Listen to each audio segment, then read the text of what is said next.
اعوذ باللہ من الشیطان الرجیم بسم اللہ الرحمن الرحیم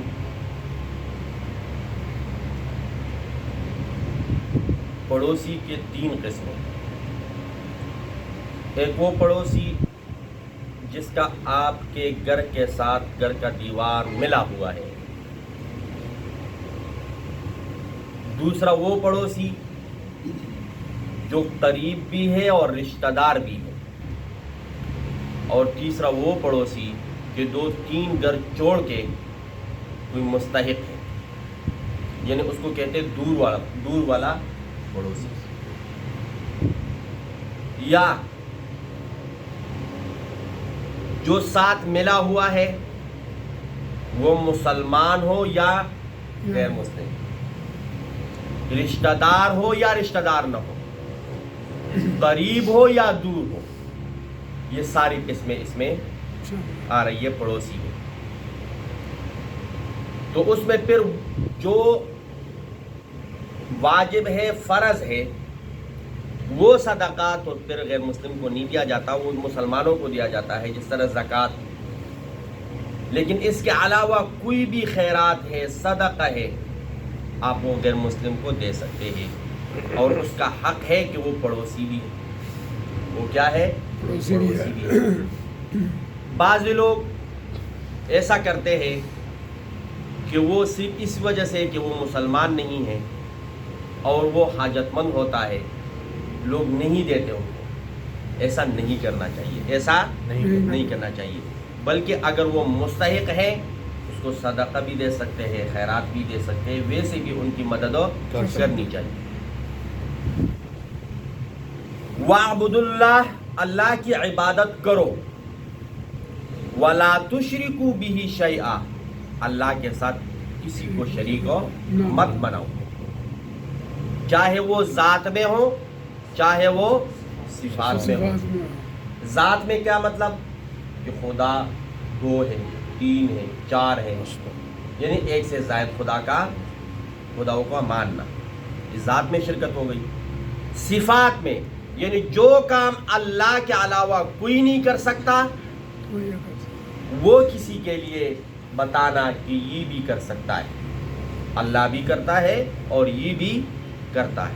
مثلا بارش برسانا، یہ اللہ کی ذات کا حکم کے مطابق جہاں وہ چاہے، جس جگہ پہ چاہے، جتنا چاہے وہ بارش ہو. کوئی اور کہے کہ فلاں بھی ایسا کر سکتا ہے، تو یہ صفات میں کیا ہے؟ اللہ بیٹا دینے والا ہے، بیٹی دینے والا ہے، اور دونوں کا دینے والا ہے، یا کبھی دونوں نہیں دیتے. اب کوئی کہے کہ فلاں بزرگ، ولی، قطب، ابطال، یا کوئی وہ بھی بیٹا دیتا ہے، تو یہ پھر صفات میں شرکت ہو جائے. یہ پھر کس میں شرکت ہو گیا؟ صفات میں. ہاں، یہ بات جو مزارات پہ ہم جاتے ہیں، مزارات پہ جانا منع نہیں ہے، وہاں پر جا کے بنگ پینا، چرس پینا، بنگڑے ڈالنا، یہ ناجائز ہے. یہ کیا ہے؟ وہ چیزیں جو شریعت کے خلاف ہے، جو آپ کسی دوسری جگہ پر نہیں کر سکتے ہو، جا کے درباروں پہ کر رہے ہو، تو پھر وہ کیا ہے؟ غلط ہے. کوئی بھی چاہے جس فرقے ساتھ، جس مسلک کے ساتھ ان کا تعلق ہو، کوئی بھی اس کی اجازت نہیں دیتا کہ وہ چرس کا اڈا بنے، بنگ کا اڈا بنے، ڈول باجے کا اڈا بنے. ہاں، آپ جائیں، سورۃ الفاتحہ پڑھ لیں، ایصال ثواب کریں اس کے لیے بھی. اور آپ یہ بھی کہہ سکتے ہیں کہ ہم گناہگار ہیں، یہ آپ کا بزرگ بندہ ہے، اس کی وجہ سے ہمارا فلاں کام کرے. تو یہ ایسا کرنا کیا ہے؟ جائز ہے. لیکن اگر کوئی جا کے مجھے فلاں دے دے، مجھے یہ دے دے، مجھے وہ دے دے، تو پھر یہ نیرا شرک ہو جائے گا. اور اللہ رب العزت ہر قسم کی شرک سے ہماری حفاظت فرمائے. اکثر طور پر ناسمجھی میں ہمیں نہیں پتہ ہوتا، ہم اپنے بڑوں کو دیکھ کر اس طرح پھر کرنے لگ جاتے ہیں. اور اکثر لوگ، یا بعض لوگ، زیادہ نہیں، بعض لوگ وہ پھر جا کے سجدے بھی لگانا شروع کر دیتے ہیں. اور حالانکہ سجدہ یہ اللہ کی ذات کے علاوہ کسی کو جائز نہیں ہے. اللہ رب العزت ہماری حفاظت فرمائے. وَبِالْوَالِدَيْنِ إِحْسَانًا، والدین کے ساتھ اچھا برتاؤ رکھو. والدین کے ساتھ کیا کرو اچھا برتاؤ. کیوں؟ حقیقی رب، حقیقی خالق وہ تو اللہ ہے، اس کے بارے میں کیا وَاعْبُدُوا اللَّهَ، اللہ کی عبادت کرو، وَلَا تُشْرِكُوا بِهِ شَيْئًا، اس کے ساتھ کوئی شریک ہو. اور پھر جو سببی خالق ہے، رب ہے، وہ والدین ہے. وہ کیا ہے؟ والدین. اگر والدین کا ملاپ وہ نہ ہوتا تو بچہ کیسے دنیا میں آتا؟ تو اس کے ساتھ کیا کرو؟ احسان کرو. وَبِذِي الْقُرْبَى، اور رشتہ داروں کے ساتھ کیا کرو؟ اچھا سلوک کرو. رشتہ داروں کے ساتھ کیا کرو؟ اچھا سلوک کرو. وَالْيَتَامَى، اور یتیموں کے ساتھ بھی کیا کرو؟ اچھا سلوک کرو.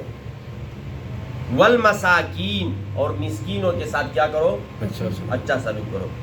رشتہ دار اگر وہ مالدار ہے تو ضروری نہیں ہے کہ قرآن میں آیا ہے رشتہ داروں کے ساتھ اچھا سلوک کرو، ان کے ساتھ لڑو نہیں، ان کے گالم گلوچ نہ کرو. اگر وہ مستحق نہیں ہے تو پھر ویسے ان کو نہ دیا کرو کہ کسی غریب کا حق قرآن میں آیا ہے رشتہ داروں کا حق ان کو دیا کرو. اگر وہ مستحق ہے، غریب ہے، تو پہلے حق پھر ان کا ہے. والیتامى، یتیم کس کو کہتے ہیں؟ جانوروں میں یتیم جس کی ماں نہ ہو، جس کی ماں نہ ہو، کیونکہ وہ جس سے پیدا ہوا ہے اس کا تو پتہ چلتا ہے، باپ کا پتہ نہیں چلتا کہ وہ کون ہے. تو جس کی ماں نہ ہو وہ یتیم. اور پرندوں میں یتیم وہ ہے جس کے دونوں نہ ہو، جس کے دونوں نہ ہو، کیونکہ جب وہ گھونسلے میں بچہ ہوتا ہے تو دونوں چلے جاتے ہیں اپنے چونچ میں، کیڑے، کوئی دانہ، کوئی دونوں لے آتے ہیں. تو جس کے دونوں نہ ہو پرندوں میں وہ کیا ہے؟ اور انسانوں میں یتیم وہ ہے جس کا باپ نہ ہو، جس کا باپ نہ ہو. اب ایک سفید داڑھی والا ہے، اس کا باپ فوت ہو جائے تو اس کو ہم یتیم نہیں کہیں گے. بچپن میں نابالغ ہو بچہ اور اس کا باپ فوت ہو جائے تو اس کو پھر کیا کہا جائے گا؟ یتیم کہا جائے گا. اور یتیم ایسا ہے کہ وہ مستحق ہے، کوئی اس کا سہارا نہیں، کوئی اس کا نہیں ہے کہ اس کا دیکھ بھال کر سکے. تو پھر ہمارے اوپر حق ہے کہ ہم اس کی دیکھ بھال بھی کریں اور ان کی مدد بھی کریں. ان کی کیا کریں؟ مدد بھی کریں. والمساکین، اور مسکینوں کے ساتھ اچھا سلوک کرو. مسکین کس کو کہتے ہیں؟ جس کے پاس اگر ایک وقت وہ کھانا کھاتا ہے تو دوسرے وقت کا ان کے پاس کچھ نہیں ہوتا، دوسرے وقت کا ان کے پاس ہو کچھ نہیں ہوتا. تو ان کے ساتھ بھی کیا کرو؟ اچھا سلوک کرو. والجاری، اور اس پڑوسی کے ساتھ، ذی القربہ جو قریب ہے. اس کے دو مطلب، رشتہ دار ہے یا فاصلے میں قریب ہے، اس کے ساتھ کیا کرو؟ اچھا. والجاری، اور وہ پڑوسی، الجنوبی جو ساتھ میں ہے، جو کیا ہے؟ ساتھ میں ہے. والصاحب بالجنب، اور وہ پڑوسی جو کچھ دیر کے لیے ہے. کیا مطلب؟ ہمارا یہاں ایک ڈپارٹمنٹ دوسرے ڈپارٹمنٹ کا پڑوسی ہے، دوسرے ڈپارٹمنٹ کا کیا ہے؟ پڑوسی ہے. تو جس طرح ہم آپس میں ایک دوسرے کے ساتھ اچھا طریقے سے پیش آتے ہیں تو دوسرے ڈپارٹمنٹ کا بھی کیا خیال رکھنا چاہیے. ہم سفر میں جا رہے ہیں، 1 گھنٹے کے لیے، 5 گھنٹے کے لیے، 3 گھنٹے کے لیے ہمارے ساتھ والی سیٹ پہ کوئی بیٹھتا ہے تو وہ ہمارا پڑوسی ہے، وہ ہمارا کیا ہے؟ پڑوسی ہے. اگر کوئی چیز اس کو نقصان پہنچا رہی ہے تو ہمیں چاہیے کہ ہم اس چیز کو روکیں، ہم اس چیز کو اس کو بتائیں کہ یہ چیز آپ کے لیے صحیح نہیں ہے. اور اگر وہ مستحق ہے تو ہم اس کی مدد بھی کریں، ہم اس کی مدد بھی کریں. یا مجلس میں جو آپ کے ساتھ میں بیٹھا ہوا ہے وہ آپ کا کیا ہے؟ پڑوسی ہے. یا صفوں میں جو آپ کے دائیں بائیں کھڑے ہیں یا بیٹھے ہیں وہ آپ کے پڑوسی ہے، وہ آپ کے کیا ہے؟ ان کے ساتھ اچھا سلوک کرو. اب مجلس میں ہم بیٹھے اور 2 بندوں کی جگہ ہم نے پلک مار کر اتنی جگہ باندھ، اور ایک بندہ آ رہا ہے اس کو جگہ نہیں ہے، تو ہمارا حق یہ ہے کہ ہم تھوڑا سا سمٹ لیں اپنے آپ کو اور ان کے لیے جگہ چھوڑ لیں. اور حدیث بھی ہے کہ تفسحوا فی المجالس، کہ مجلس میں جگہ گشادہ کیا کرو دوسرے آنے والے کے لیے. وابن السبیل، اور مسافر کے ساتھ کیا کرو؟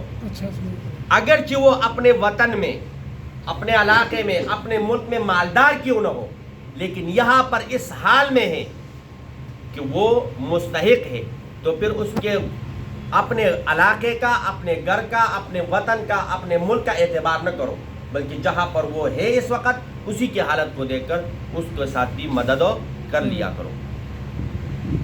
وما ملکت ایمانکم، اور اپنے ماتحتوں کے ساتھ بھی اچھا سلوک کرو، اپنے ماتحتوں کے ساتھ بھی اچھا سلوک۔ اس سے مراد یہ تو خاص ہے کہ اپنے غلام اور باندیوں کے ساتھ، لیکن اس کا جو مفہوم ہے وہ عام ہے، آج کل تو وہ ہے نہیں، لیکن آج کل جو آپ کے ماتحت ہے، جو آپ کے کیا ہے، وہ کسی بھی صورت میں ہے، ڈرائیور ہے، چوکیدار ہے، یا کسی اور طریقے سے ہے، جو آپ کے ماتحت ہے، اس کے ساتھ کیا کرو، اچھا سلوک کرو، کیونکہ ان کا بھی بظاہر رب آپ ہے، بظاہر یعنی پالنے والے کیا ہے، آپ ہے، حقیقی رب وہ تو اللہ ہے، حقیقی رب کیا ہے، اللہ ہے، لیکن سبب آپ ہو، تو آپ ان کا کیا کرو، خیال رکھا کرو۔ ان اللہ، بے شک اللہ رب العزت، لا یحب، پسند نہیں فرماتے، من اس کو، کان مختالا، جو اتراتا ہو، جو کیا کرتا ہو، اتراتا ہو۔ اب اتراتا ہو کا مفہوم کیا ہے، آپ خود سمجھ جائے کہ وہ ہم چما دے کر ڈنگر نیس، میرے جیسا اور کوئی ہے ہی نہیں، اکڑ کر، فخورا، اور وہ لفظ ہم کہتے ہیں بڑا شیخی مارتا ہے، وہ اس کا مجھے سمجھ نہیں آ رہا، وہ آپ خود سمجھو، کتابوں میں یہی لفظ لکھا ہوا ہے۔ ہاں، تو ایسے دو بندوں کو اللہ پسند نہیں فرماتے، یعنی سب کچھ اپنے آپ کو سمجھ بیٹھتا ہے اور سب باقی کو کیڑے مکوڑے سمجھ رہے۔ اللہ رب العزت ہماری حفاظت فرمائے۔ اور ایک جو گھریلو حالت کے بارے میں، کہ میاں بیوی کے آپس میں نہیں بنتی، یا کوئی بھی، الرجال قوامون علی النساء، مردوں کو حاکم بنایا گیا ہے عورتوں پر۔ جب نکاح ہوتا ہے تو مال کون دیتا ہے، مرد، مہر وغیرہ، عورت ہوئی تو اس کو، اور دوسرا پھر جب گھر کا خرچہ ہے، نان نفقہ ہے، وہ سارا کس کے ذمے ہے، مرد کے ذمے ہے۔ تو پھر جب بات چلے گی گھر میں، وہ بھی کس کی چلے گی، مرد کی چلے گی۔ اب کوئی خاتون ہے، بیوی ہے، وہ کہ نہیں میری چلے گی، شوہر کہتے ہیں میری، تو آخر میں جا کے بات پھر کس کی مانی جاتی ہے، مرد کی مانی جاتی ہے۔ تو بہتر یہ ہے کہ شروع میں پھر خواتین کو بھی چاہیے کہ وہ ایسا زد نہ کرے، ایسی زد نہ کرے کہ بعد میں وہ ان کے لیے کیا بنے۔ اور اس وجہ سے مسائل یہاں تک بن گئے کہ وہ ان کو علیحدہ بھی کر دیا، ان سے بات کرنی بھی چھوڑ دی، اور ایک لفظ آ رہا تھا وَضْرِبُوهُنَّ، ان کو مارو، ان کو، تو حدیث میں ہے کہ چہرے پہ ان کو مت مارو، چہرے پہ ان کو، اور دوسرا ہی ایسے بھی نہ مارو کہ وہ اس کے مارنے سے جسم پہ کوئی داغ بن جائے، وہ داغ پھر ختم نہ ہو، وہ داغ پھر ختم نہ ہو۔ اب قرآن مجید میں ہم یہ لفظ نہیں نکال سکتے لوگوں کی خوشنودی کے لیے، اب قرآن مجید میں ہے تو ہم اس پہ عمل کریں گے، کب، جب نوبت یہاں تک آئے۔ اگر اصلاح اس مار پیٹ سے ہو تو پھر جائز ہے، لیکن اس کے بغیر کوئی صورت ہو، حتی الامکان ہاتھ نہیں اٹھانا چاہیے، ہاتھ نہیں اٹھانا چاہیے۔ لیکن اس کو اگر ہم خطبے میں یا جمعے کے دن یا لوگوں، تو ہم یہ کہتے ہیں کہ بالکل ناجائز ہے ہاتھ اٹھانا۔ کیوں کہ اگر توڑا بھی ہم کہیں نا کہ مارنا جائز ہے، تو وہ پھر پورا پستول نکال کے ان کو مار ہی دیتے ہیں۔ اللہ رب العزت ہماری حفاظت فرمائے۔ اس دن میں نے آپ کو بتایا تھا کہ بالکل کوشش کرو کہ دوستوں جیسے رہے میاں بیوی، اور بالکل نوبت یہاں تک پہنچے ہی نہ۔ اور وہ کب ہوتا ہے ایسا کہ جب ایک کے کان میں کوئی بات ڈال لیتا ہے، یا دوسرے کے کان میں کوئی بات ڈال دیتی ہے یا ڈال دیتا ہے، ان سے مسائل بنتے ہیں۔ تو بہتر یہ ہے کہ کل کے ایک دوسرے کے ساتھ تمام باتیں شیئر کیا کریں، تو ایسے مسائل پیدا نہیں ہوں گے۔ اللہ رب العزت ہماری حفاظت فرمائے۔ اور آخر میں ایک مسئلہ نماز کا، کہ جو بندہ نماز بعد میں آئے، اس کا ایک رکعت یا 2 رکعت رہ جاتے ہیں، امام جب سلام پھیرتا ہے السلام علیکم، تو وہ بھی ساتھ سلام پھیر لیتا ہے، بھول جاتا ہے بندہ۔ میرے ساتھ کئی مرتبہ ایسا ہوا ہے اگر وہ بات نہ کرے, دونوں طرف سلام پھیر بھی لیا ہو, پھر بھی وہ اور کو یاد آ گیا تو اٹھے اور اپنی نماز پوری کر لے, جتنی بھی رکعتیں اس کے رہتی ہیں, نئے سرے سے نماز پڑھنے کی ضرورت ہو نہیں. لیکن اگر ایک بندہ سلام بھی پھیر لیا اور جگہ بھی تبدیل کر لی یا کوئی بات کر دی ساتھ والے سے, تو پھر نئے سرے سے نماز پڑھنی پڑے گی. یہ مسئلہ سمجھ آ گیا نا. اکثر لوگ ایک رکعت رہتا ہے یا دو رکعتیں, وہ امام کے ساتھ ہی سلام پھیر دیتے, تو اگر ان کو یاد آ جائے یا اور ساتھ والا کھڑا ہے ان کو پتہ ہے کہ اس نے 3 رکعتیں پڑھی, اس نے سلام پھیر لیا, تو اس کو بتائے کہ بھائی جان آپ کی نماز کی کتنی رکعتیں ہو گئی, کم ہو گئی ہے, 1 رکعت آپ کی رہتی, تو اس کو بھی چاہیے کہ وہ منہ نہ بنائے بلکہ کھڑا ہو جائے اور تکبیر پڑھے اور نئے سرے سے نماز پڑھنی شروع کرے. اللہ رب العزت ہماری وضو ٹوٹ جائے وہ بھی بتا دیں. اچھا وہ میں نے انشاءاللہ کل کے لیے رکھا ہے. چلو ٹھیک ہے. الحمدللہ رب العالمین.